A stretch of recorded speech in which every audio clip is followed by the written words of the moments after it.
කිසිවෙකුට සම කරන හැකි ලංකාවේ විශාලතම ලැප්ටොප් එකතුව දැන් iMac LK අපෙන්.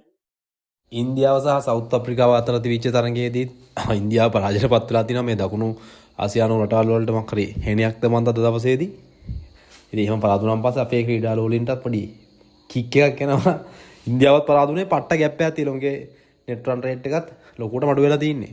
ඉතින් ඒක නිසා මේ වෙලාවේ ඔයාලා හිතන ලංකාවේ වගේ නෙමෙයි ඒ වගේ 10 ගුණයක් උන්ගේ ගෙවල් හිටන් ගිනි තියලා පාරවල් ටයර් වලින් පිච්චලා පිස්සු නටලා පුටු පොලේ ගහන මෝඩ පාරේ රෙන જાතියක් ඉන්නේ. ඉතින් උන් ටික එකතු වෙලා ඔන්න මේ අදත් එන ගිනි විජුම්බරයක් කරලාලු ඉන්දියාවටත් අපි වගේ ප්‍රශ්නයක් තමයි වෙලා තින්නේ. ඊළඟ දිනවල මැච් එක එන ලීඩ් එකකින් දිනන්න ඕනේ.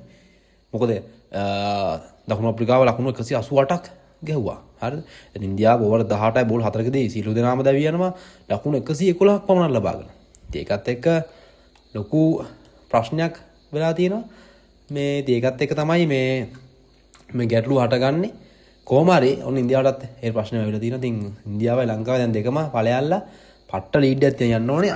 අනිත් තරඟ අනිත් කණ්ඩායම් තරඟ කරන විදිය අපිට බලපානවා. උන් තරඟ කරන විදිහේ රන් රේට් එක අපිට බලපානවා අනිවාර්යයෙන්ම.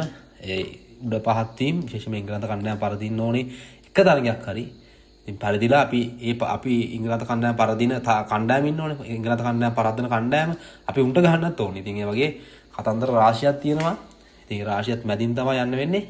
කොහොම හරි බලමු දැන් මේ ඉන්දියාවටත් වෙච්ච දේත් එක්ක එක්ක උන් හොර කරි කරලා දිනයි හැබැයි බලමු සෙමි යන්න chance එකක් හම්බුනොත් අපේ හිතේ තාම තියෙනවා. ඉතින් හම්බුනොත් හරි කොහොම හරි කමන්නේ මේ නවසීලන්ත තරගයේදී හොඳම තරගයක් දුන්නොත් ලාභට දිනලා බෑ. අර යාන්තමින් දිනන්නේ අම්මෝ වංගට ලේ ටිකක් කිනුවා යාන්තමින් දිනුවා.